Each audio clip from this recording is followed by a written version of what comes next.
और देखिए हम लोग जो है अब क्लास जो है 10th का जो है वास्तविक संख्याओं का जो है पार्ट 2 लेकर के आए हैं हम लोग। अब इसमें पार्ट 2 में जो है हम लोग बहुत सारी चीजें पढ़ेंगे, जैसे प्राकृतिक संख्या के बारे में पढ़ेंगे, पूर्ण संख्या के बारे में पढ़ेंगे, सम संख्या के बारे में पढ़ेंगे, विषम संख्या के बारे में पढ़ेंगे। तो और भाज्य संख्या, अभाज्य संख्या, सहअभाज्य संख्या, संपूर्ण संख्या, इन सभी के बारे में जो है हम लोग पार्ट 2 में जो है एकदम आसान से आसान भाषाओं में जो है हम लोग एकदम सीखेंगे। तो आइए चलिए शुरुआत करते हैं हम लोग, ठीक है। तो आ जाते हैं सबसे पहले। अब देखिए यहाँ पे जो है हम सबसे पहले शुरुआत करते हैं प्राकृतिक संख्या। किसके बारे में पढ़ेंगे? प्राकृतिक संख्या के बारे में। अब देखिए प्राकृतिक संख्या को इंग्लिश में क्या कहते हैं? नेचुरल नंबर कहते हैं। क्या कहते हैं? नेचुरल नंबर कहते हैं। अब देखिए नेचुरल नंबर क्या होता है, तो याद रखिएगा कि गिनती की संख्याओं को प्राकृतिक संख्या कहा जाता है। और प्राकृतिक संख्या 1 से शुरू होती है, 1 से शुरू होती है और अनंत तक होती है। कितने तक होती है? अनंत तक होती है, यानी इसका अंत नहीं होता है, ठीक है। तो प्राकृतिक संख्या कहां से शुरू होती है? 1 से 1 2 3 4 5 6 7 8 9 10 ऐसे करके जो है इन्फिनाइट तक यानी अनंत तक जाएगी। तो ये प्राकृतिक संख्या कहलाती है, ठीक है। अब आगे बढ़ते हैं अगले पॉइंट में। अब देखिए अगला पॉइंट क्या है हम लोगों का कि प्राकृतिक संख्या को n से प्रदर्शित करते हैं, यानी प्राकृतिक संख्या को किससे प्रदर्शित किया जाता है? n से प्रदर्शित किया जाता है, ठीक है। अब अगले पॉइंट में ये कह रहा है कि सबसे छोटी प्राकृतिक संख्या क्या है। देखिए सबसे छोटी प्राकृतिक संख्या क्या है? 1 है, क्योंकि 1 से ही शुरुआत हुआ है, तो सबसे छोटी प्राकृतिक संख्या हमारा क्या है? 1 है, ठीक। अब इसके बाद अगले पॉइंट में आते हैं। अब अगले पॉइंट में ये कह रहा है कि सबसे छोटी सम प्राकृतिक संख्या, सम प्राकृतिक संख्या। अब देखिए सम संख्या क्या होता है? वैसी संख्या है जो 2 से पूर्णतः दशमलव के पहले ही विभाजित हो जाए, उसे हम सम संख्या कहते हैं। तो देखिए इसमें जो 2 है वो सबसे छोटी सम प्राकृतिक संख्या वो क्या है? 2 है, ठीक है। अब इसके बाद अगले पॉइंट में कह रहा है कि सबसे बड़ी प्राकृतिक संख्या क्या है? सबसे बड़ी प्राकृतिक संख्या क्या है? अब देखिए सबसे बड़ी प्राकृतिक संख्या आप याद रखिएगा कि सबसे बड़ी प्राकृतिक संख्या क्या है? इनफिनाइट। क्या है? इनफिनाइट है। क्यों इनफिनाइट है? क्योंकि ये 1 से शुरू होकर के अनंत तक होती है। तो ये हुआ हमारा जो है प्राकृतिक संख्या के ये इंफॉर्मेशन थे, ठीक है। अब हम आगे बढ़ते हैं, पूर्ण संख्या के बारे में पढ़ेंगे। तो अगला टॉपिक हम लोगों का होगा जो है कि अगला टॉपिक क्या है हम लोगों का? अगला टॉपिक है पूर्ण संख्या, यानी पूर्ण संख्या को हम इंग्लिश में क्या कहते हैं? Whole number. पूर्ण संख्या को अंग्रेजी में क्या कहते हैं? होल नंबर कहते हैं, ठीक है। और पूर्ण संख्या क्या है? देखिए प्राकृतिक संख्या 1 से शुरू होकर अनंत तक होती है, लेकिन पूर्ण संख्या 0 से शुरू होती है। कहां से होती है? 0 से शुरू होती है, यानी 0 1 2 3 4 5 6 7 डॉट डॉट डॉट अनंत तक, ठीक है। यानी पूर्ण संख्या 0 से लेकर के अनंत तक होती है, ठीक है। तो ये इतना याद रखिएगा। एक तरीके से और हम कह सकते हैं कि प्राकृतिक संख्याओं में यदि हम 0 को शामिल कर ले तो वह पूर्ण संख्या हो जाती है। वो क्या हो जाती है? पूर्ण संख्या हो जाती है। तो यहां से एक प्रश्न पूछा जाता है कि क्या सभी प्राकृतिक संख्या पूर्ण संख्या है? अब यहां पे हम लोग ये देखेंगे कि जो यहां से एक प्रश्न ये पूछा जाता है कि क्या सभी पूर्ण संख्या प्राकृतिक संख्या है? यानी कहा जाता है कि क्या सभी पूर्ण संख्या प्राकृतिक संख्या होती हैं? नहीं। जो प्राकृतिक संख्या है, देखिए प्राकृतिक संख्या जो है 1 से शुरू होती है। कितने से शुरू होती है? 1 से शुरू होती है। तो देखिए सभी जो पूर्ण संख्या है वो प्राकृतिक संख्या नहीं हो सकती, क्योंकि प्राकृतिक संख्या में 0 होता ही नहीं, और पूर्ण संख्या कहां से? 0 से स्टार्ट होती है।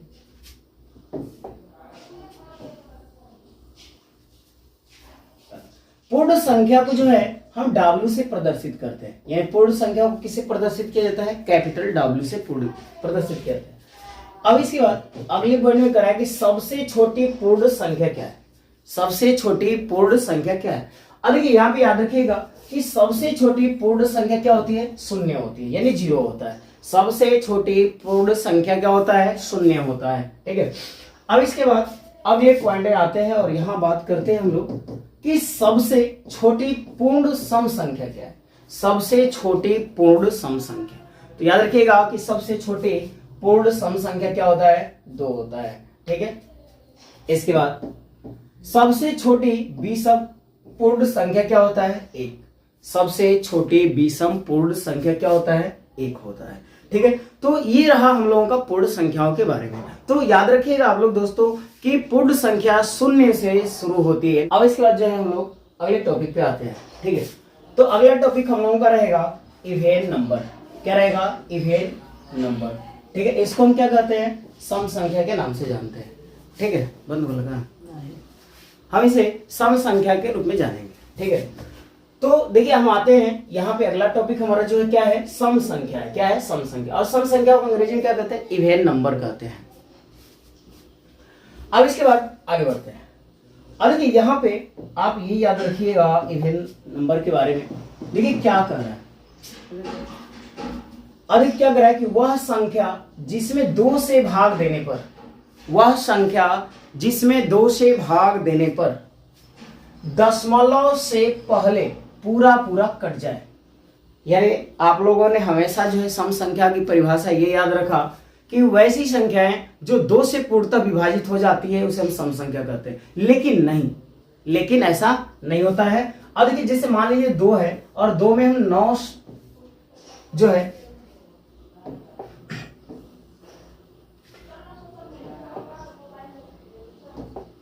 अब देखिए यहाँ पे जैसे 2 से हम भाग देंगे 9 में। ठीक है, 2 से हमने भाग दिया 9 में, तो देखिए 2 चौके कितना होगा, 8 होगा। 2 चौके कितना होगा, 8 होगा। तो 9 में से 8 घटाएंगे कितना बचेगा, 1 बचेगा। अब देखिए दशमलव लगाएंगे तो यहाँ 0 हो जाएगा। अब ये 2 पचे कितना हो गया, 10 हो गया। 2 पचे कितना हो गया, 10 हो गया। तो ये क्या है, तो कह रहे कि 2 से पूर्णतः विभाजित हो गया। ये 2 भागों में क्या हो गया, पूर्णतः विभाजित हो गया। तो हमें यहाँ पे अपनी परिभाषा को जो है चेंज कर लेना है कि जो सम संख्या है वो क्या होती है। आज से याद रखिएगा आप लोग कि वह संख्या जिसमें 2 से भाग देने पर दशमलव से पहले पूरा पूरा कट जाए तब उसे सम संख्या कहते हैं। यानी वो दशमलव से जो है पहले कट जानी चाहिए, वो संख्या जो है दशमलव से पहले कट जानी चाहिए। जैसे 2 से जो है हम भाग देते 8 में, 2 से भाग देते 8 में, तो देखिए 2 चौके कितना हुआ, 8 हुआ। यानी ये पूरी क्या हो गया, दशमलव नहीं आया इसमें, दशमलव से ये पहले ही कट गया। तो ये 8 जो है वो क्या माना जाएगा, ये 8 जो है ये क्या है, सम संख्या है। क्या है, सम संख्या। अब इसके बाद जो है हम अगले पॉइंट में आते हैं।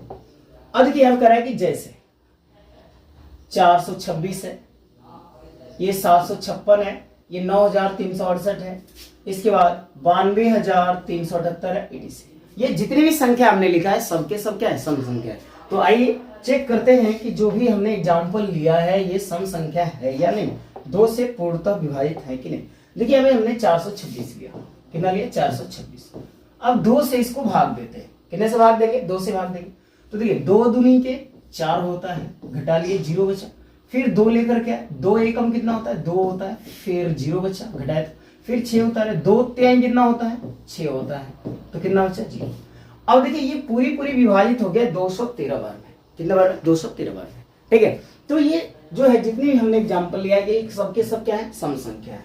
ठीक है, अब इसके बाद अब देखिए जो है सम संख्याओं के बारे में हम जो है कुछ पॉइंट्स को जो है याद रखेंगे। तो आइए कौन कौन सी बातें हैं जिनको हमें याद रखना होगा। ठीक है, तो देखिए सबसे पहली बात क्या है कि सबसे छोटी सम प्राकृत संख्या 0 होता है। सबसे छोटी सम प्राकृत संख्या 0 होता है, यानी 0 भी एक सम संख्या है। ठीक है, इसके बाद दूसरा पॉइंट कर रहा है कि सबसे छोटी सम प्राकृत संख्या 2 होती है। सबसे छोटी सम प्राकृतिक संख्या, सबसे छोटी सम प्राकृतिक संख्या 2 होती है। ठीक है, इसका तीसरा है कि सबसे बड़ी सम संख्या, सबसे बड़ी सम संख्या। तो याद रखिएगा कि सबसे बड़ी जो सम संख्या है वो क्या होता है, इनफाइनाइट। सबसे बड़ी सम संख्या क्या होता है, इनफाइनाइट होता है। ठीक है, अब इसके बाद कर रहा है अगले पॉइंट में कि सम संख्या को 2n के रूप में होता है। यानी जो सम संख्या होता है वो 2n के रूप में लिखा जाता है। समझे आप? किसके रूप में लिखा जाता है? 2n के रूप में लिखा जाता है। अब यहां पे हम ये देखते हैं कि जो 2n क्या होता है, 2n क्या होता है। जैसे मान लीजिए n बराबर हमने क्या ले लिया,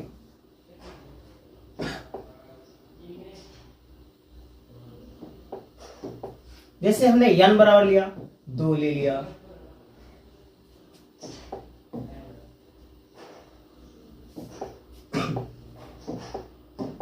अब देखिए यहां पे याद रखना है कि सम संख्या को 2n के रूप में होता है, लिखा जाता है। ठीक है, अरे 2n के रूप में जैसे मान लीजिए n बराबर कितना 1 2 3 4 5 6 डॉट डॉट डॉट ले लेते हैं। अब देखिए सम संख्या कर रहा है कि जो है कि सम संख्या जो होती है वो जो सम संख्या किसके रूप में होती है? 2n के रूप में होती है। ठीक है, किसके रूप में होती है? 2n के रूप में होती है। तो देखिए यहाँ पे 2 और देखिए n का मान हम 1 रख रहे हैं तो 2 एकम कितना हो जाएगा? 2 हो जाएगा। अब देखिए 2 इंटू अगर हम n का मान कितना रखें? 2 रखें तो 2 दूनी के कितना हो जाएगा? 4 हो जाएगा। यदि हम n का मान 3 रख लें तो 2 गुणे 3 यानी कितना आएगा? 6 आएगा। ठीक है, अगर n का मान हम 4 रख लें तो 2 गुणे 4 4 दूनी के कितना होता है? 8। यानी ये जितनी भी संख्याएं आई है, ये जितनी भी संख्याएं 2 4 6 8 ये सबके सब क्या है? सम संख्या है। ये 2 से पूर्णतः क्या है? विभाजित है। ठीक, अब इसके बाद एक बातें और आप याद रखिएगा जो काफी इंपॉर्टेंट होता है। आप किसी भी संख्या को बता सकते हैं देख करके, केवल नजरों से देख करके, केवल नजरों से देख करके आप बता सकते हैं कि कोई संख्या सम संख्या है या नहीं है। उसके लिए बस एक बात का ध्यान रखना होगा आपको। तो आइए वो कौन सी बातें हैं जिसके द्वारा हम किसी भी संख्या पर नजर डालते ही जो है हम बता देंगे कि वो सम संख्या है या नहीं है। ठीक है, तो आइए सबसे लास्ट वाला जो रूल है उसे फॉलो करते हैं। नंबर 5 कह रहा है कि वह संख्या जिसके इकाई का अंक, वह संख्या जिसके इकाई का अंक 0 2 4 6 8 में से कोई एक हो तो संख्या 2 से विभाजित होती है। यानी कह रहा है कि यदि किसी संख्या का इकाई का अंक 0 2 4 6 8 में से कोई एक अंक हो तो वह संख्या 2 से पूर्णतः विभाजित होती है। अब देखिए कोई भी संख्या, आप कितनी भी बड़ी संख्या ले लीजिए और लेकर के चेक कर लीजिए। जैसे हमने कोई एग्जांपल लिया, ठीक है, हमने इतनी बड़ी संख्या लिया, ठीक है, और देखिए इसके इकाई का अंक क्या है? 2 है। इकाई का अंक क्या है? 2 है। तो ये क्या है? सम संख्या है। यानी जो हमने इतनी बड़ी संख्या लिखी है ये क्या है? सम संख्या है। ठीक है, क्या है? सम संख्या। और भी बहुत सारे एग्जांपल्स जो है आप ले सकते हैं। अब देखिए और कोई अगर आपको एग्जांपल लेना है तो बहुत सारे एग्जांपल्स हैं जो आप और भी बहुत सारी संख्या ले सकते हैं। जैसे मान लीजिए हमने एक संख्या, मान लीजिए हमने एक एग्जांपल लिया, ठीक है, एक और एग्जांपल लेते हैं। यानी ये जो संख्या है 67,296, 67,296 है। अब इसी को बताना है कि ये सम संख्या है या नहीं है। तो आप देखिए बिना 2 से भाग दिए ही बता सकते हैं कि ये सम संख्या है कि नहीं है। बस आपको करना क्या है कि कोई भी संख्या दिया हो और उसे बताना हो कि वो संख्या सम संख्या है या नहीं है, तो केवल आपको एक बात याद रखनी है कि उस संख्या के इकाई के अंक को बस ध्यान देना है कि उस संख्या का इकाई का अंक क्या है। अब देखिए इसके इकाई का अंक क्या है? 6 है, तो ये सम संख्या क्या है? ये जो संख्या दी गई है सम संख्या है। बस काम खत्म हो गया। तो हम जो है इतनी बातों को केवल याद रखेंगे तो किसी भी बड़ी से बड़ी संख्या को बता सकते हैं कि वो सम संख्या है कि नहीं है। तो जैसे मान लीजिए और कोई भी संख्या हमने ले लिया, ठीक है, 2960 लिया हमने, कितना लिया? 2960 लिया। अब देखिए बताना है कि ये सम संख्या है कि नहीं है। बस इसके जो है यूनिट डिजिट को आप याद रखिए। इसका यूनिट डिजिट कितना है? यानी इकाई का अंक कितना है? 0 है। तो 0 है तो ये कौन सी संख्या होगी? सम संख्या होगी। कौन सी संख्या होगी? सम संख्या होगी। ठीक है, तो यही जो नीचे वाला है काफी इंपॉर्टेंट है। आप किसी से जो है कितनी भी बड़ी संख्या उसे एक नजर डाल करके उसे बता सकते हैं कि सम संख्या है कि नहीं है। ठीक है, तो ये रहा जो है सम संख्या। हमें उम्मीद है काफी अच्छे समझ में आ रहा होगा। तो आप लोग जो है हमारे चैनल को सब्सक्राइब और शेयर जरूर करें और इसी तरह से जो है वीडियो को लाइक भी करते रहें और अपना जो कमेंट बॉक्स में जो है अपने विचार जरूर देते रहें। ठीक है, तो अब अगले टॉपिक पे आते हैं। अब देखिए हमारा जो अगला टॉपिक है वो है विषम संख्या। क्या है? विषम संख्या। यानी विषम संख्या को हम अंग्रेजी में क्या कहते हैं बच्चों? Odd number. क्या कहते हैं? ऑड नंबर कहते हैं। ठीक है, अब चलिए ऑड नंबर के बारे में जानते हैं कि विषम संख्याएं क्या होती हैं। ठीक है, तो देखिए पहला पॉइंट क्या है? पहला पॉइंट क्या है? कह रहे कि वह संख्या जिसमें 2 से भाग देने पर, वह संख्या जिसमें 2 से भाग देने पर दशमलव के बाद पूरा पूरा कट जाए। यानी दशमलव के बाद पूरा पूरा कटेगा, दशमलव के पहले नहीं। अगर दशमलव के पहले कट गया तो वो सम संख्या हो जाएगा, और जब दशमलव के बाद अगर पूरा पूरा कट रहा है तब उसे हम क्या कहेंगे? विषम संख्या कहेंगे। जैसे अब विषम संख्या कौन कौन होती है? 1, 3, 5, 7, 9, 11, 13, 15, 17, 19 डॉट डॉट डॉट डॉट, इसी तरह से आगे बढ़ता रहेगा। ठीक है, अब देखिए एक बात ये भी याद रखिएगा कि प्रत्येक लगातार विषम संख्या, यानी अगर 2 लगातार विषम संख्या है तो उनके बीच में 2 का अंतर होता है। कितने का अंतर होता है? 2 का अंतर होता है। आइए देखते हैं कैसे 2 का अंतर होता है। देखिए 1 में 2 प्लस करेंगे तो कितना होगा? 3 होगा। 3 में 2 प्लस करेंगे तो 5 होगा। ठीक है, फिर 5 में प्लस 2 करेंगे तो कितना होगा? 7 होगा। यानी सब में कितने का बढ़ोतरी हो रहा है? 2 का बढ़ोतरी हो रहा है। तो लगातार 2 विषम संख्याओं के बीच 2 का अंतर होता है। ठीक है, अब इसके बाद अब यहां पे कह रहा है कि विषम संख्या दशमलव के बाद पूरा पूरा कटेगी। जैसे मान लीजिए हमने 3 ले लिया, ये कौन सी संख्या लिया हमने? 3। अब ये 3 को हम 2 से क्या करते हैं? भाग देते हैं। ठीक है, कितने से भागते हैं? 2 से। तो 2 एक कम कितना होगा? 2 होगा। 3 में से 2 घटाएंगे कितना बचेगा? 1 बचेगा। ठीक, अब देखिए यहां लगाएंगे दशमलव। जब दशमलव हम लगाएंगे तो यहां पे क्या बढ़ेगा? 0 बढ़ेगा। ये कितना हो जाएगा? 10 हो जाएगा। अब ये 2 5 10, 2 5 10। ठीक है, अब देखिए दशमलव के बाद क्या हो गया? पूरा कट गया। तो ये क्या है? विषम संख्या है। अगर ये दशमलव से पहले ही कट गया होता था तो इसके भागफल में दशमलव आता ही नहीं और कट गया होता तो ये सम संख्या हो जाता। ठीक है, तो यहां तक समझ में आया। अब आगे बढ़ते हैं, अब आते हैं अगले पॉइंट पे। अगला पॉइंट ये क्या कह रहा है? ठीक है, आइए देखते हैं ये क्या बता रहा है। ठीक,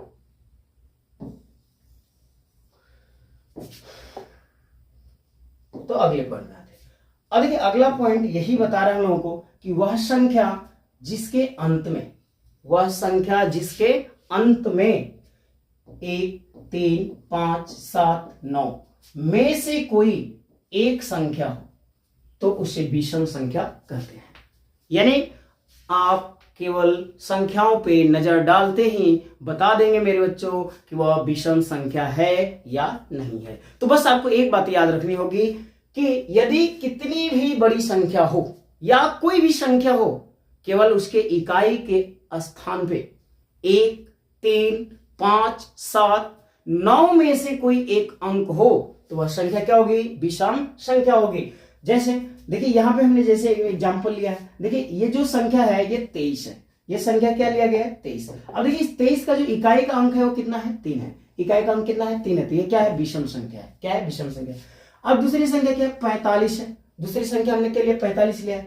अब देखिए 45 जो है तो इसके इकाई का अंक क्या है? 5 है। इसके इकाई का अंक क्या है? 5 है। तो ये संख्या क्या है? विषम है। ठीक है, यानी और भी बहुत सारी आप संख्या ले सकते हैं। जैसे मान लीजिए आपने ये संख्या लिया 5679, 5679। अब आपको बताना है कि सम संख्या है कि विषम संख्या है। तो आप लोगों को इसमें 2 से भाग देने और 2 से भाग दे करके बताओगे कि ये कट रहा है कि नहीं कट रहा है, तब बताओगे कि विषम है कि नहीं है। ठीक है, तो उससे बेटर क्या है कि आप ये वाली पॉइंट जो है याद रखें कि किसी भी संख्या के इकाई का अंक 1, 3, 5, 7, 9 में से कोई हो तो वह संख्या विषम कहलाती है। ठीक है, वह संख्या विषम कहलाती है। तो चलिए देख लीजिए ये संख्या जो है 5679 है, इसके इकाई का अंक कितना है? 9 है। इसके इकाई का अंक कितना है? 9 है। तो ये संख्या क्या कहलाएगी बच्चों? विषम संख्या कहलाएगी। ये क्या कहलाएगी? विषम संख्या कहलाएगी। और भी बहुत सारी संख्याएं हैं जिनको जो है हम नोट कर सकते हैं, जिनको जो है हम नोट कर सकते हैं। ठीक है, ये है 6,37,267। ठीक है, ये हमने एक संख्या लिया कितना जो है 63, जो है हमने एक संख्या लिया 6000, जो है हमने एक संख्या लिया 6 लाख,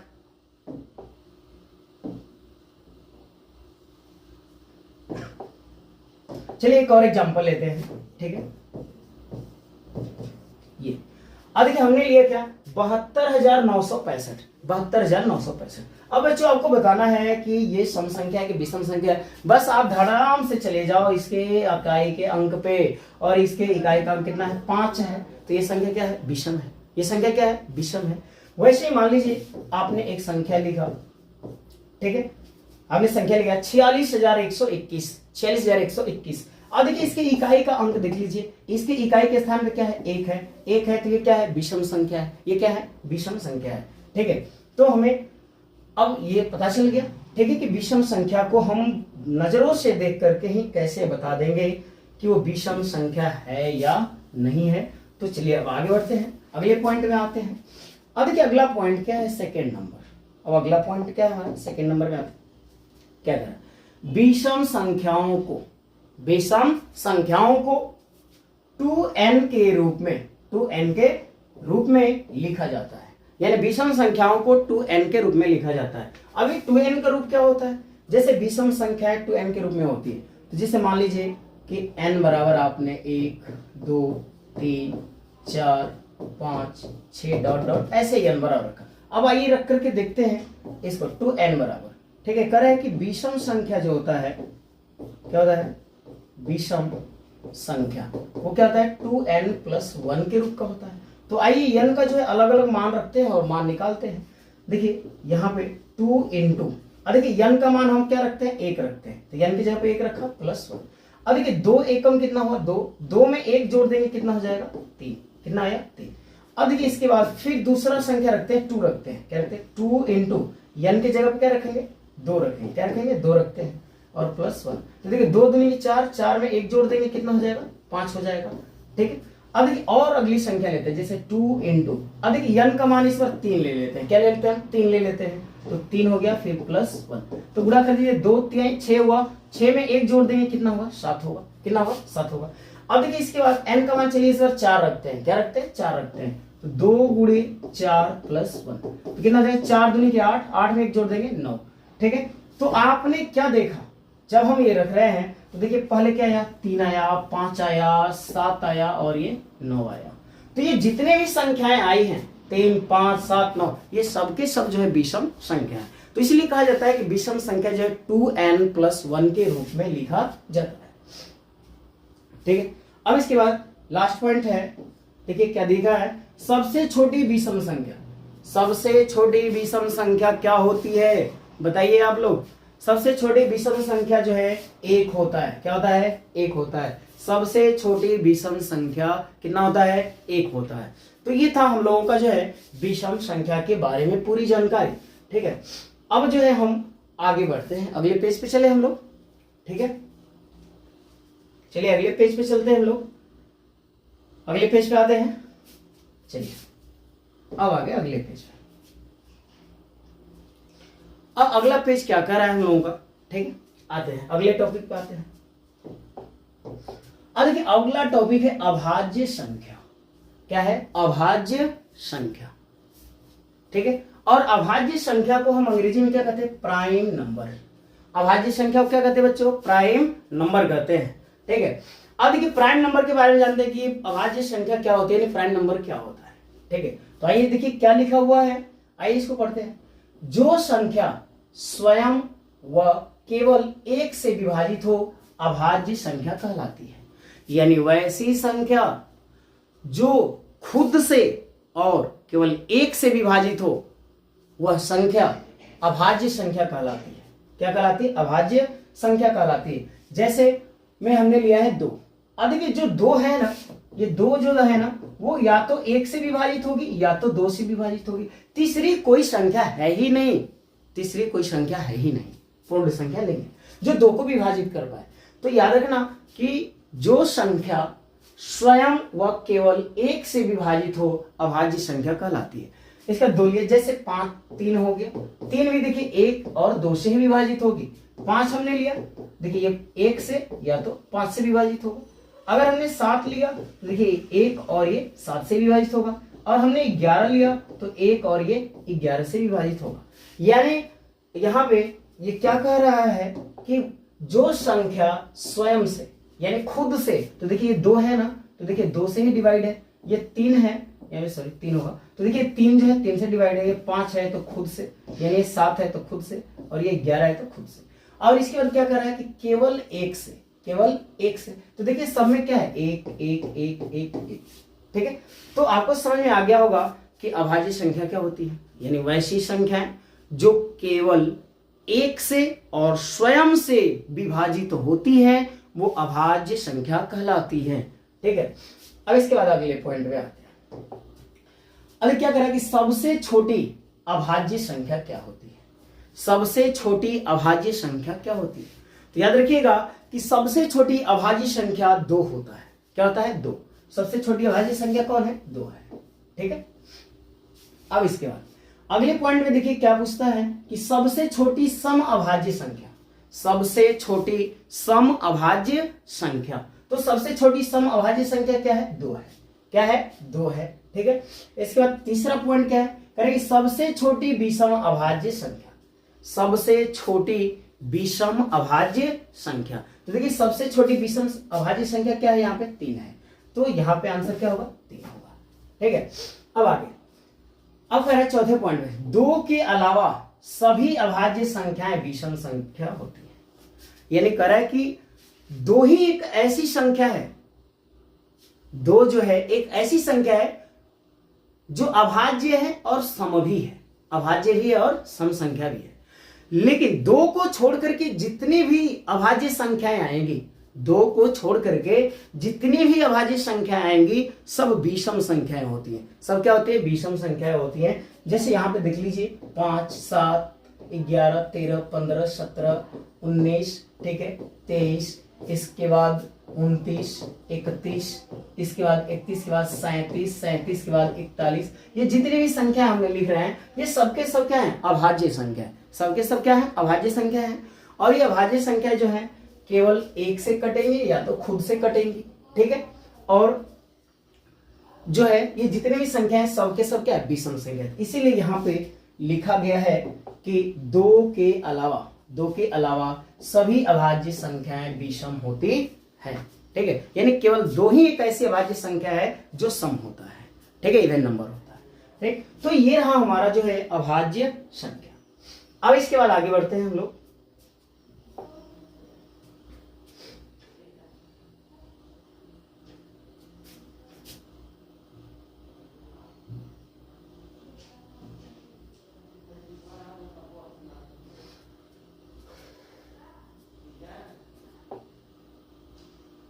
अब देखिए हम लोग आते हैं भाज्य संख्या में।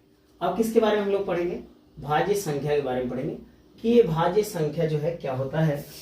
तो चलिए सबसे पहले जो है हम लोग आ जाते हैं कहाँ पे, भाज्य संख्या के बारे में। किसके बारे में पढ़ेंगे हम लोग, भाज्य संख्या के बारे में पढ़ेंगे कि भाज्य संख्या क्या होती है।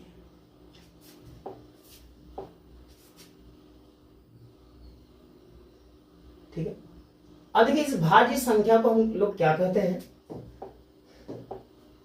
अब देखिए यहां पढ़ेंगे भाज्य संख्या, ठीक है, क्या पढ़ेंगे हम लोग, अगला टॉपिक हम लोगों का है भाज्य संख्या। भाज्य संख्या को हम अंग्रेजी में क्या बोलते हैं, कंपोजिट नंबर, क्या बोलते हैं, कंपोजिट नंबर कहते हैं, ठीक है।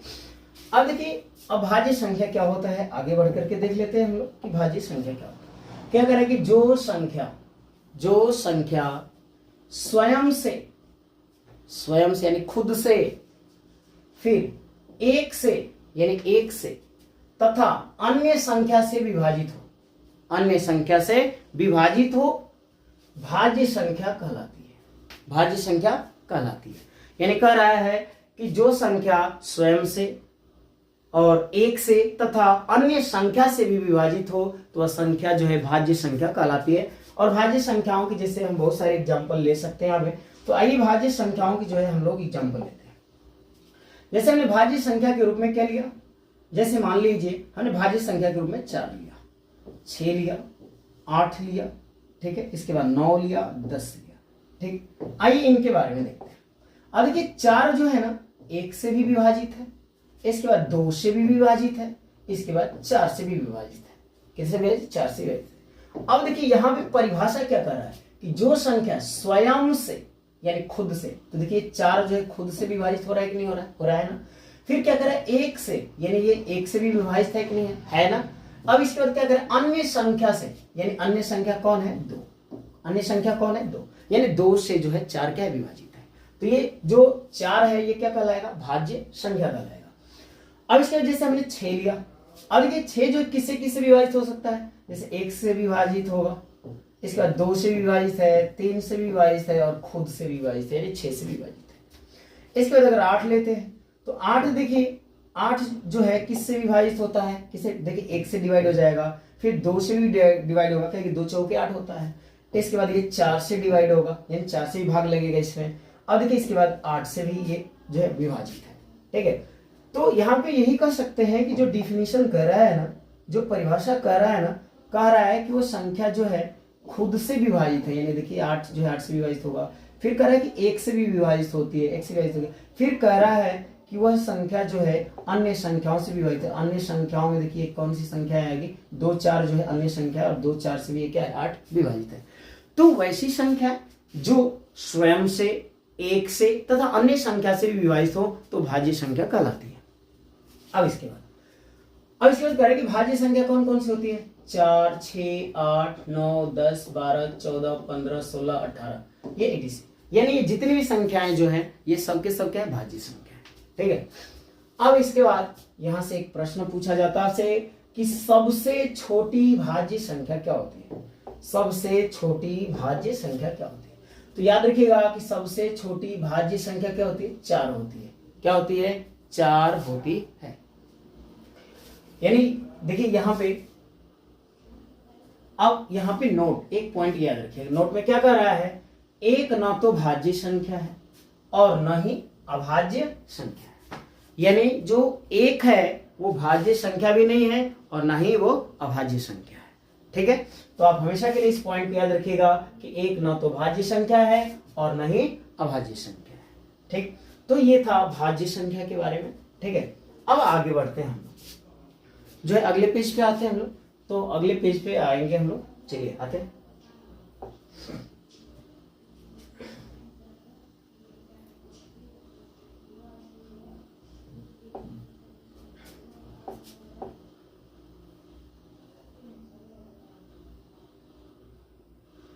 अब देखिए जो है सहअभाज्य संख्या क्या होती है। अब देखिए सहअभाज्य संख्या को क्या बोलते हैं, सहअभाज्य संख्या को जो है को प्राइम नंबर बोलते हैं। क्या बोलते हैं, को प्राइम नंबर बोलते हैं, ठीक है, अंग्रेजी में को प्राइम नंबर कहते हैं। फिर अब इसकी परिभाषा क्या कर रहा है, सहअभाज्य संख्या के बारे में क्या कह रहा है, आइए देखते हैं। कह रहे कि वे संख्याएं जिनके जोड़े का HCF 1 होता है सहअभाज्य संख्या कहलाती है।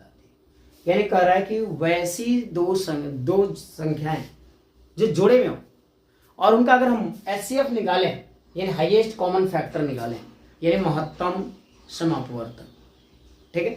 जब हम मौसा निकालेंगे उसका तो कितना आना चाहिए, 1 आना चाहिए, ठीक है। क्या आना चाहिए, 1 आना चाहिए। और यहाँ पे जैसे देखिए यहाँ पे 2 और 3 है, हमारे पास क्या है, 2 और 3 है। 2 और 3 का जब हम मौसा निकालते हैं तो 2, अब देखिए यहाँ पे 2 और 3 लिया गया, ये 2 जोड़े हैं, ठीक है।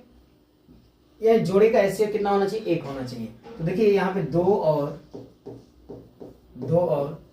3 का HCF कितना होता है, 1 होता है। क्या होता है, 1 होता है। आप लोग पता है कि 2 और 3 का HCF कैसे निकालेंगे, तो 2 को क्या लिखेंगे, जो है 1 गुणे 2 और इसको 1 गुणे 3। अब देखिए इसमें जो है कि इसमें जो है कौन सी संख्या जो है कॉमन है, 1। क्या कॉमन हो रही है, 1 हो रही है, इसलिए इसका HCF 2 और 3 का क्या होगा, 1 होगा, ठीक है। यानी वो कह रहा है कि वे संख्याएं जिनके जोड़े का HCF 1 होता है, यानी मौसा 1 होता है, सहअभाज्य संख्या कहलाती है, ठीक है। जिससे इसके बाद 4 5 हुआ, 6 7 8 9, ठीक है। ये सबके सब क्या है, सहअभाज्य संख्या है। और अगले पॉइंट क्या कह रहा है कि किन्हीं भी 2 लगातार संख्याओं का युग्म हमेशा सहअभाज्य होता है।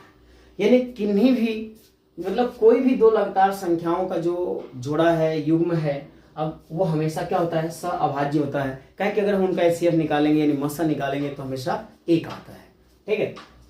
अब इसके बाद अगले पॉइंट में आते हैं। अगला पॉइंट क्या कर रहा है कि वे 2 संख्याएं जिनका उभयनिष्ठ गुणनखंड 1 हो। वे संख्याएं जिनका उभयनिष्ठ गुणनखंड क्या हो, एक हो, वो जो है सअभाज्य संख्या कहलाती है। जैसे 5 और 7, 5 और 7। अब देखिए 5 का अगर हम गुणनखंड करें 5 का, तो 1 गुणे क्या होगा, 5 होगा, और 7 का करें तो कितना होगा, 1 गुणे 7 होगा। ठीक है।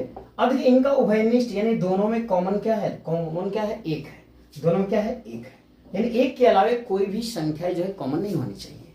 ठीक है, तो ये सअभाज्य संख्या है। ठीक है, तो सअभाज्य संख्या के बारे में समझ में आया आपको। अब आते हैं अगले पेज पे। ठीक है, अब सअभाज्य के बाद आते हैं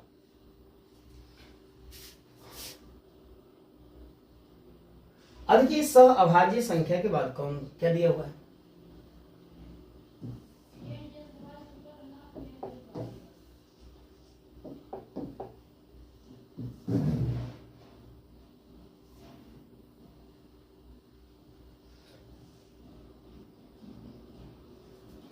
देखिए यहाँ पे कौन सा टॉपिक है, थोड़ा सा टॉपिक जो है कट हो गया है। तो यहाँ पे देखिए ये जो हम लोग टॉपिक हमारा है, ये हेडिंग क्या है, जुड़वा अभाज्य संख्या, जुड़वा अभाज्य संख्या, जुड़वा अभाज्य संख्या के बारे में हम लोग पढ़ेंगे कि जुड़वा अभाज्य संख्या क्या होती है। ठीक है, अब देखिए जुड़वा अभाज्य संख्या के बारे में ये क्या बता रहा है, क्या कह रहा है कि वह दो अभाज्य संख्याएं, वह दो अभाज्य संख्याएं जिनके बीच का अंतर 2 हो, जिनके बीच का अंतर 2 हो, उसे जुड़वा अभाज्य संख्या कहते हैं। उसे जुड़वा क्या कहते हैं, अभाज्य संख्या कहते हैं। उसे जुड़वा अभाज्य संख्या कहते हैं। यानी वैसी संख्याएं जिनका मतलब वैसी दो अभाज्य संख्याएं जिनके बीच का अंतर 2, उसे हम जुड़वा अभाज्य संख्या कहते हैं। अब देखिए जैसे हमने एग्जांपल में किया 3 और 5, 3 और 5। अब देखिए 3 और 5 को हम जुड़वा अभाज्य संख्या बोलेंगे, क्या बोलेंगे, जुड़वा अभाज्य संख्या। अब देखिए जुड़वा अभाज्य संख्या का शर्त क्या कर रहा है कि दोनों संख्याएं जो है अभाज्य होना चाहिए। क्या होना चाहिए, अभाज्य।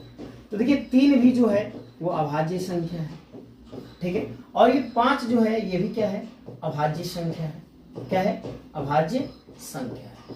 ठीक है, ये अभाज्य संख्या है। और दूसरी शर्त क्या कर रहा है कि इनके बीच का जो अंतर है, इनके बीच का अंतर कितना है, 2 का। यानी यहाँ पे अंतर कितने का हो रहा है, 2 का हो रहा है। तो ये क्या है, जुड़वा अभाज्य संख्या। यानी वह दो अभाज्य संख्या है जिनके बीच का अंतर 2 हो, उसे जुड़वा अभाज्य संख्या कहते हैं। देखिए जैसे 17 और 19 लिया गया, क्या लिया गया, 17 और 19। 17 और जो है अभाज्य संख्या है, 19 भी जो है अभाज्य संख्या है, और इनके बीच का जो अंतर है वो कितना है, 2 है। ठीक, अब इसके बाद 11 और 13 है। अब देखिए 11 जो भी है वो भी अभाज्य संख्या है, और 13 भी अभाज्य संख्या है, और 11 और 13 के बीच का जो अंतर है वो कितना है, 2 है। तो इस 11 और 13 को जो है हम क्या कहेंगे, जुड़वा अभाज्य संख्या कहेंगे। तो ये था हमारा जुड़वा अभाज्य संख्या। अब इसके बाद अगले टॉपिक पे आते हैं। ठीक है, तो अगले पेज पे चले हम लोग, चलिए अगले पेज पे आते हैं। देखिए अगले पेज में क्या है, देखिए कुछ खास नया चीजें मिल रही है चीजें सीखने के लिए कि जुड़वा अभाज्य संख्या क्या है, संपूर्ण संख्या क्या है। ठीक है, यानी कंप्लीट नंबर क्या है। ठीक है, ये कंप्लीट नंबर क्या है। तो आइए इसको जो हम आसानी से तोड़ करके आसान भाषाओं में समझते हैं कि ये संपूर्ण संख्या क्या है, यानी इसको हम अंग्रेजी में बोलते हैं कंप्लीट नंबर। ठीक है, तो यहाँ पे हम लोग पढ़ेंगे संपूर्ण संख्या। किसके बारे में पढ़ेंगे, संपूर्ण संख्या के बारे में। अब देखिए अब यहाँ पे ये जो संपूर्ण संख्या है, अब इसको अंग्रेजी में बोलते हैं कंप्लीट नंबर। संपूर्ण संख्या को हम अंग्रेजी में क्या कहते हैं, कंप्लीट नंबर। ठीक है, अब आगे बढ़ते हैं। करें कि वह संख्या जिसकी सभी गुणनखंड का योगफल उस संख्या के दुगुनी हो। करें कि वैसी संख्या हो जिनका सभी गुणनखंड का योगफल, यानी उस संख्या का पूरा गुणनखंड लिखिए और उस पूरे गुणनखंड को आप जोड़ दीजिए, और जोड़ने पर जो आएगा वो संख्या का दोगुना होना चाहिए। संख्या क्या होना चाहिए, दोगुना होना चाहिए। तो उस संख्या को हम क्या बोलेंगे, संपूर्ण संख्या बोलेंगे। तो हम लोग उदाहरण के माध्यम से समझते हैं। ठीक है। जैसे हमने उदाहरण के रूप में ले लिया 6। अब कोई कहता है कि सर क्या 6 कंप्लीट नंबर है या नहीं है, तो आइए चेक कर लेते हैं। उसके शर्तों को यहाँ पे रखेंगे, अगर इसके शर्तों को ये फॉलो करेगा तो 6 जो है संपूर्ण संख्या होगा या कंप्लीट संख्या होगा, अगर नहीं फॉलो करेगा तो नहीं होगा। तो देखिए एक एक चीजें हम फॉलो करते, कर है कि वह संख्या, तो चलिए हमने संख्या क्या ले लिया, 6 ले लिया। अब कर है कि 6 का क्या, जिसकी सभी गुणनखंड, तो चलिए 6 के कौन कौन से गुणनखंड होते हैं, झट से लिख लेते हैं हम लोग। 1 होता है, 2 होता है, 3 होता है और 6 होता है। यानी 6 का गुणनखंड कौन कौन होगा, 1 2 3 6। अब करें कि सभी गुणनखंड का योगफल, क्या करा है, योगफल, यानी झट से इनको हम क्या कर लेते हैं, जोड़ लेते हैं। इनको क्या करते हैं, जोड़ लेते हैं। तो चलिए हम इनका योगफल निकालते हैं, 1 + 2 + 3 + 6, ठीक है। 1 + 2 + 3 + 6, यानी सभी गुणनखंडों को हमने जोड़ दिया। तो चलिए जोड़ने के बाद देखते हैं क्या आता है। देखिए 1 में 2 जोड़ेंगे 3, 3 में 3 जोड़ेंगे 6, 6 में 6 जोड़ेंगे कितना हो जाएगा, 12। कितना हो जाएगा, 12। यानी जो संख्या आया वो इस संख्या का क्या है, दोगुना है। यानी 6 का दोगुना कितना आ गया, 12 आ गया, दोगुना ना। तो इसलिए जो 6 है इसको हम क्या बोलेंगे, संपूर्ण संख्या। इस 6 को जो है हम क्या बोलेंगे, संपूर्ण संख्या बोलेंगे, ठीक है। एक और एग्जांपल लेते हैं, ठीक है। ये तो 6 का था, और एक एग्जांपल से समझते हैं और थोड़ा स्लो समझेंगे, ठीक है। हमने थोड़ा सा स्पीड समझाया होगा, ठीक है। तो चलिए जो है हम एक और एग्जांपल लेते हैं, इसको हटा देते हैं।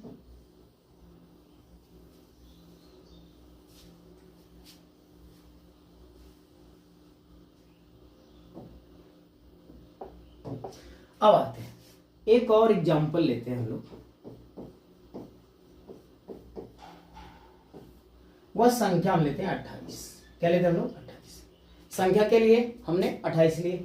अब 28 के सभी गुणनखंड, 28 के सभी गुणनखंड निकालिए। तो देखिए 28 के जो है सभी गुणनखंड कौन कौन से होंगे, 1 होगा, 2 होगा, ठीक है। इसके बाद 4 होगा, ठीक। 4 के बाद 7 होगा, 7 के बाद कितना होगा, 14 होगा, 14 के बाद खुद 28 होगा, ठीक है। यानी 28 के सभी गुणनखंड लिखे गए इधर, 1 2 3 सॉरी 3 नहीं है, 1 2 4 7 14 और ये 28, ये जो है 28 के गुणनखंड है। अब क्या कह रहा है कि सभी गुणनखंड का योगफल, चलिए योगफल निकालते हैं, यानी इनको हमको क्या करना है, जोड़ लेना है, ठीक है। तो चलिए हम क्या करते हैं, इसको जोड़ते हैं, ठीक है। सबको क्या करते हैं, हमने प्लस कर लिया, 1 + 2 + 4 + 7 + 14 + 28, यानी 1 + 2 + 4 + 7 + 14 + 28, यानी सभी गुणनखंडों को हमने जोड़ा। अब देखिए जोड़ने पर ये कितना आता है, चलिए जोड़ करके देखते हैं कि ये कितना आता है। देखिए 1 में 2 जोड़ेंगे 3, 3 में 4 जोड़ेंगे 7, 7 में 7 जोड़ेंगे 14, 14 में 14 जोड़ेंगे 28, और 28 में फिर 28 जोड़ देंगे तो टोटल कितना आ जाएगा, 56। कितना आ गया, 56 आ गया। तो टोटल ये 56 आया। तो अब देखिए क्या कह रहा है कि जो सभी गुणनखंडों का योगफल है ना, उस संख्या के दोगुनी होना चाहिए। यानी जो संख्या हमने लिया है उस संख्या का क्या होना चाहिए, दोगुनी होना चाहिए। तो देखिए 28 दूनी के 56 होता है, यानी लिए गए संख्या का ये दोगुना आया हुआ है ना सभी गुणनखंडों का योगफल। तो इसलिए जो 28 है ना, ये 28 कौन सी संख्या कहलाएगी, संपूर्ण संख्या कहलाएगी, यानी हम इसको कंप्लीट नंबर कहेंगे, ठीक है। तो अब ये जो है हमारा पूरे टॉपिक्स क्या हो गए, समाप्त हो गए। अब इसके बाद जो है हम लोग आएंगे जो है एनसीईआरटी, यानी क्लास 10th की एनसीईआरटी बुक का जो है प्रश्नावली जो है 1.1 करेंगे, ठीक है। तो हम लोग 1.1 करेंगे जो कि अगले वीडियो में आएगा, ठीक है। तो आप लोग जो है अपने कमेंट को जो जरूर लिखें और शेयर भी करें और सब्सक्राइब भी करें, ठीक है। दोस्तों तक पहुंचाएं इसको, ठीक है, ठीक।